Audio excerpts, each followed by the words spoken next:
Hello guys, welcome back to my channel LMN Academy. In this video, we are going to learn the pros on saying please. So, in this video, what you will learn the whole story about on saying please. अब on saying please ये जो story है इसकी summary आपकी university exam में आती है most probably 12 to 15 marks में ये समरी आती है, तो ध्यान से इसको पढ़िएगा। तो कोई भी स्टोरी समझने से पहले आपको 5 बातें याद रखनी है। About author, about story, main answer, conclusion and learning lesson. आपको इन पॉइंट में आपको आंसर अपना लिखना है। पहले अबाउट ऑथर लिखना है कि ऑथर का नाम क्या है, उनका बर्थ डेथ, उन्होंने क्या क्या लिखा है, क्या उनको क्या क्या अवार्ड मिले, वो सब लिखना है। फिर पूरी स्टोरी का एनालाइज ऐसा समरी टाइप में 5 to 6 लाइन में अबाउट स्टोरी लिखना है। फिर आपको अपना मेन आंसर राइट करना है कि जो 2 to 3 पेज में जो भी आपका आंसर आएगा वो। फिर आपको कंक्लूजन लिखना है कि स्टोरी का एंड क्या होगा वो। एंड इसके बाद the main point learning lesson. अगर आप इस पैटर्न में आप आंसर लिखोगे तो आप surely 9 to 10 marks easily cover कर लोगे। ऐसी फिक्स पैटर्न में अगर आपने आंसर लिखा तो सारे आंसर से आपका आंसर एकदम अलग दिखेगा। तो चलिए वन बाय वन सब देखते हैं। About author, on saying please ये जो प्रोज है वो A.G. गार्डिनर ने लिखा है। अल्फ्रेड जॉर्ज गार्डिनर, जो उनका पूरा नाम है अल्फ्रेड जॉर्ज गार्डिनर। उनका जन्म 1865 में हुआ था और उनकी डेथ 1946 में हुई थी। वो ब्रिटिश जर्नलिस्ट थे, यानी कि वो अखबार में काम कर रहे थे, अपने आर्टिकल्स लिखते थे।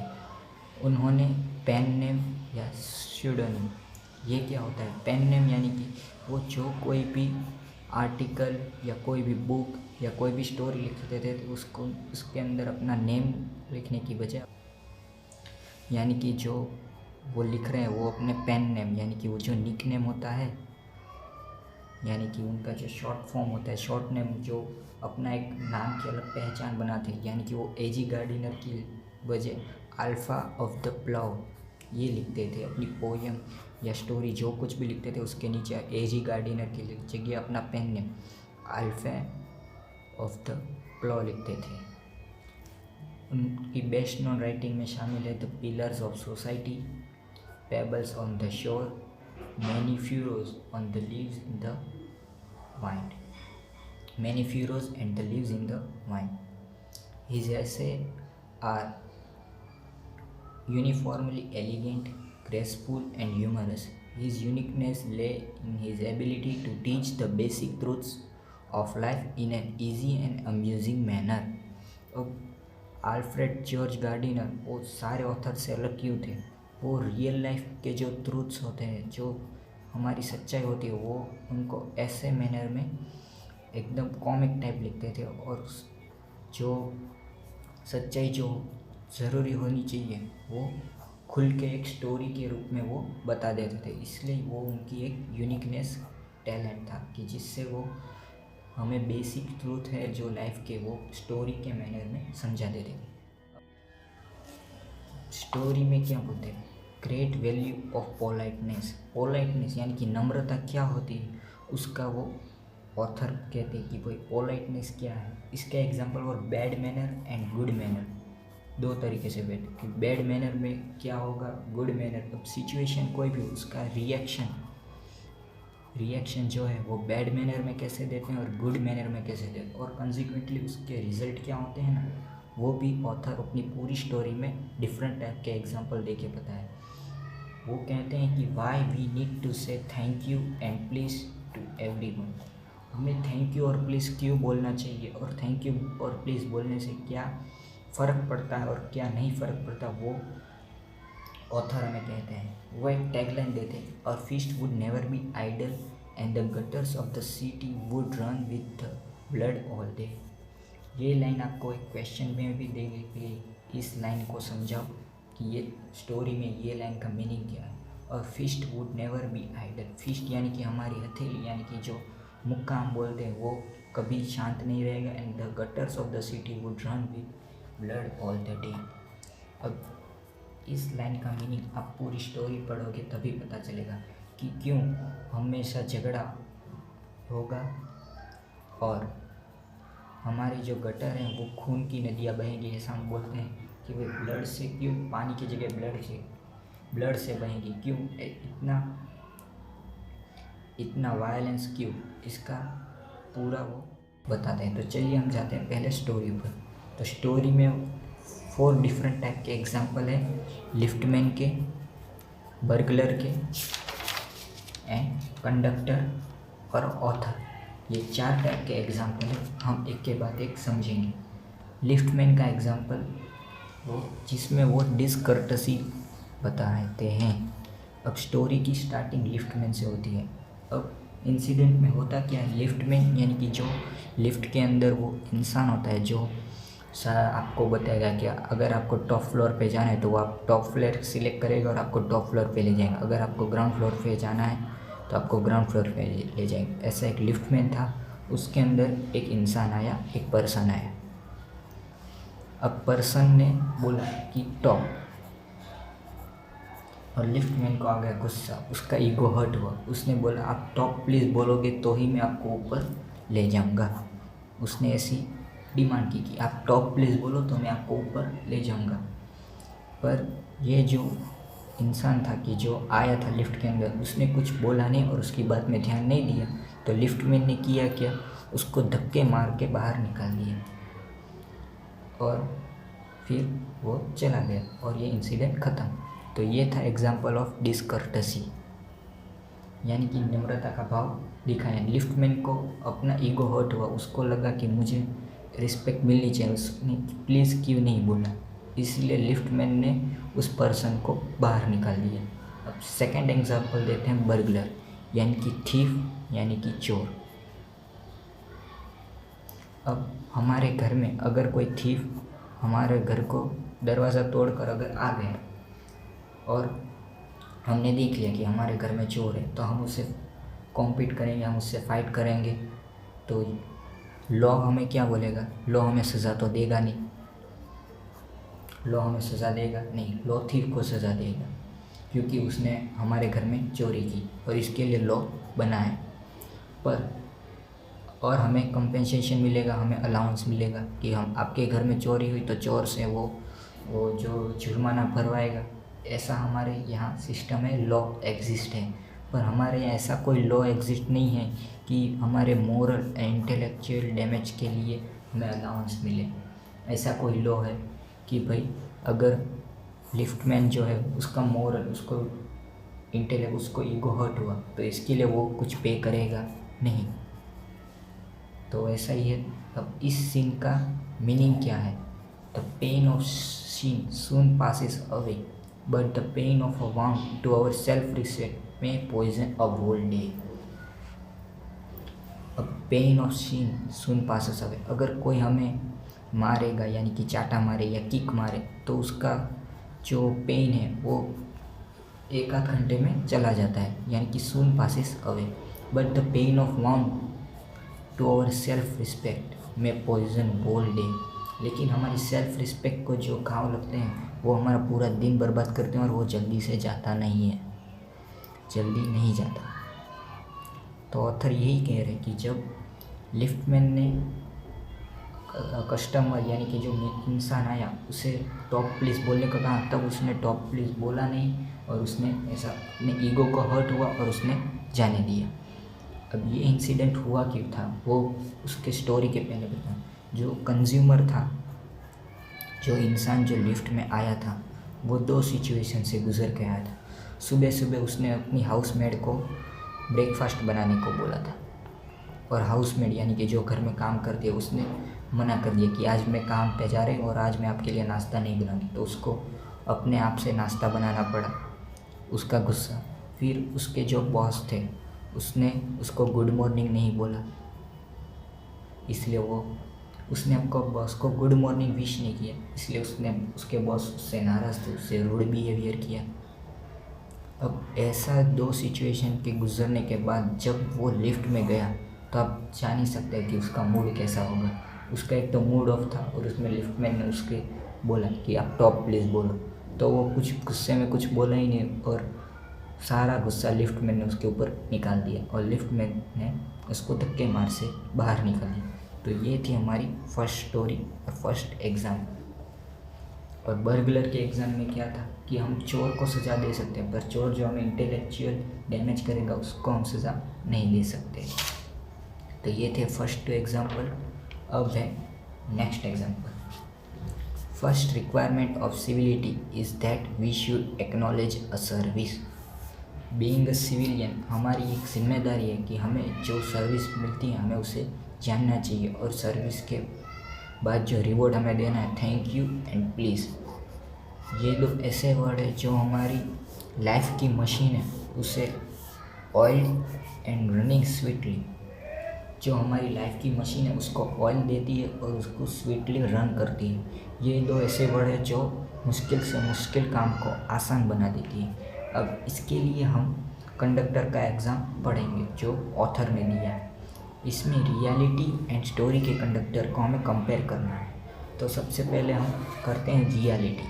अब बस कंडक्टर होता कैसा है, उसका बिहेवियर कैसा। अब उसका काम है टिकट कलेक्ट करना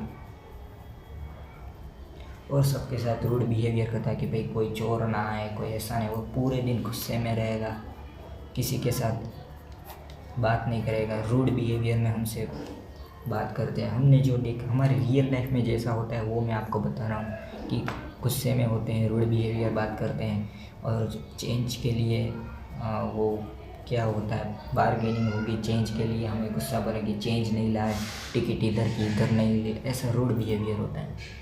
और दूसरा सीन, जब अब एक सीन कभी ऐसा होता है कि हमारे पास वॉलेट नहीं होगे या हमारे पास पैसा नहीं होगा, तो रियलिटी का कंडक्टर क्या करेंगे, धक्के मार के बाहर निकाल देगा कि आपको ट्रैवल करने की ज़रूरत नहीं है। ऐसा हमारी रियल लाइफ में होता है। तो स्टोरी का जो कंडक्टर है वो इसके बिल्कुल ऑपोजिट है। स्टोरी का कंडक्टर काइंड एंड पोलाइट है।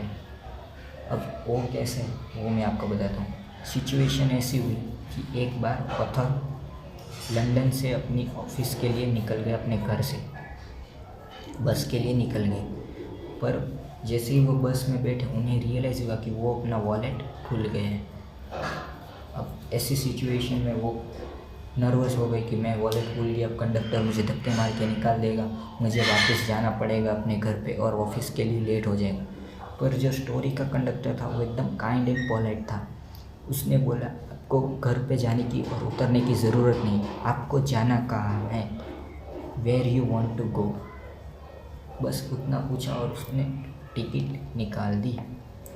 ऐसा बिहेवियर देख के जो ऑथर है वो एकदम आश्चर्यचकित हो गई कि ऐसा बिहेवियर कैसे। फिर ऑथर ने बोला कि अब मैं ये फेयर है वो पे कैसे करूँ, फेयर यानी कि जो किराया कंडक्टर ने दे दिया वो उनको रीपे कैसे करेंगे। तो उसने बोला आप कभी भी मुझे दे दो, मैं आपको रोज़ाना मिलता रहूँगा कभी ना कभी। तो ऐसे काइंड एंड पोलाइट बिहेवियर से ऑथर इम्प्रेस हो गए। फिर कंडक्टर के दूसरे भी कुछ वो है, कंडक्टर के जो गुण हैं वो आपको बताता हूँ। वो हेल्प्स ऑथर को उसने हेल्प की। देन जब बारिश होती है तब ओल्ड पीपल यानी कि जो बूढ़े लोग होते हैं उनको तकलीफ़ होती है बस से उतरने में, तो कंडक्टर उनको रोड क्रॉस कर देगा, उनको स्टेशन तक छोड़ देगा बस रोक के। फिर जो ब्लाइंड पीपल होते हैं उनको अपने स्टेशन, जो बस से स्टेशन दूर होता है तो वहाँ इधर मान लो बस और इधर स्टेशन है और बस इधर होगी तो उधर से इधर अपनी जगह पे पहुँचा देंगे ताकि वो नेक्स्ट बस में आसानी से चढ़ सके। तो अब इस स्टोरी का मोरल क्या है, ये आपने कंडक्टर का बिहेवियर देखा, पर अब नेक्स्ट सीन में क्या होता है कि अब हेल्प तो कर ली ऑथर ने, पर नेक्स्ट डे जब ऑथर अनदर बस में ट्रैवल करते हैं, दूसरी बस में ट्रैवल करते हैं, तो होता क्या है कि एक कंडक्टर जो है वो उसके शूज़ ऑथर को लग जाता है और पैर पे पैर आ जाता है। और ऑथर को पेन होता है। पर इस सीन में ऐसा क्या होता है कि जब ऑथर गुस्से से उस कंडक्टर को देखते हैं तब उन्हें अपना पुराना वाला कंडक्टर याद आता है जो 2 दिन पहले उसने अपना फेयर पे किया था। फिर ऑथर गुस्सा होने की वजह उसे कहते हैं इट्स ओके, मुझे नहीं लगी, और बदले में कंडक्टर भी वैसा होता है कि काइंड हार्टेड, और वो बोलता है सॉरी अगर मैंने आपको कुछ परेशानी की हो तो मोरल क्या हुआ कि good manner affects good manner and spread good manner, and bad manner affects us and spread bad manner. कि किसी का गुड बिहेवियर हमें अफेक्ट करे तो हमारा भी बिहेवियर गुड हो जाएगा, हम भी पोलाइट बन जाएंगे। अगर किसी का बैड बिहेवियर हुआ तो हमें भी वो बैड बना देगा। तो स्टोरी का कंक्लूजन ऐसा ही कि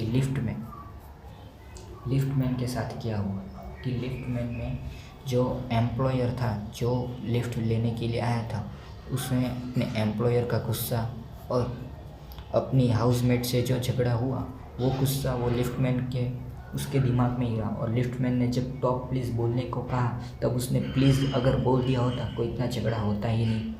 और कंडक्टर में भी सेम सिनारियो। अब कंडक्टर एकदम पोलाइट वे से काम लेगा तो सभी उससे पोलाइट वे में काम करें और सबका मूड एकदम पोलाइट होगा। और जैसे ही वो अपनी गुड बिहेवियर को स्प्रेड करता है ऐसे ही होगा। अब लर्निंग लेसन क्या है कि forget everything as and when it finish, don't stick with past incident and never react with the actions. अब हम सिनारियो इस नज़रिए से देखेंगे, forget everything as and when it finish, don't stick with the past incident. अगर liftman यानी कि अगर इसने जो एम्प्लॉय एंड हाउसवाइफ के साथ जो झगड़ा हुआ था वो भूल गया होगा और लिफ्टमैन को टॉप प्लीज़ बोल दिया होता तो ये झगड़ा होता नहीं। अगर कंडक्टर ने रूड बिहेवियर से बात की होगी और ऑथर को फेयर ना देने की बजाय वो बस से बाहर निकाल दिया होता तो दूसरे दिन क्या ऑथर जिसने पैर पे पैर रखा उससे गुस्सा नहीं होते ही नहीं। तो सिनारियो ऐसी, अगर आप गुड बिहेवियर में होगे तो आपके साथ सब अच्छा ही होगा। अगर आप बैड बिहेवियर सबसे पैर करेंगे तो इक्वल एंड ऑपोजिट आपको भी बैड बिहेवियर ही सबसे मिलेगा। And never react with the actions. कोई भी सिचुएशन हो उसमें ठंडे दिमाग से काम लेना है और तुरंत ही रिएक्ट नहीं करना है, क्योंकि तुरंत रिएक्ट करेंगे तो नुकसान आपका ही है। तो ऑथर क्या कहना चाहता है कि जैसा हम बिहेवियर दूसरों से करेंगे वैसा बिहेवियर ही हमें मिलेगा। अगर हम सबसे रूड बिहेवियर से बात करेंगे तो सब हमसे रूड बिहेवियर में ही बात करेंगे, और हम सबसे थैंक यू एंड प्लीज़ कह के बात करेंगे तो हमें इक्वली रिवॉर्ड वैसा ही मिलेगा और सब हमें वैसा ही बिहेवियर से बात करेंगे। So that's it for today, the whole story. And अब आप बताएं, our fist would never be idle and the gutter of the city would run with the blood all the day. अब इसका आंसर आप क्या लिखोगे? अब इसका आंसर ये बनेगा कि जैसे अगर कोई थैंक यू नहीं बोलेगा, कोई प्लीज़ नहीं बोलेगा, राइट। अब कोई थैंक यू और प्लीज़ नहीं बोलेगा, सब एक दूसरे से रूड बिहेवियर करेंगे तो वॉर ही होगा हर टाइम। कोई एक दूसरों की बात समझेगा नहीं, कोई अच्छे से बोलेगा नहीं, तो सब मारा मारी पूरे दिन करेंगे और blood gutters of the street, blood से भरा और सारे दिन सब हाथापाई पे उतर आएंगे। तो यही सीन होगा कि गटर्स में ब्लड ही बहेगा, पानी बहेगा ही नहीं और पीस का नामो निशान नहीं होगा। तो ऑथर यही कहते हैं कि we need to say thank you and please. अगर हम सबसे अच्छा बिहेवियर करेंगे तो हमें बदले में अच्छा बिहेवियर ही मिलेगा। Thank you for watching.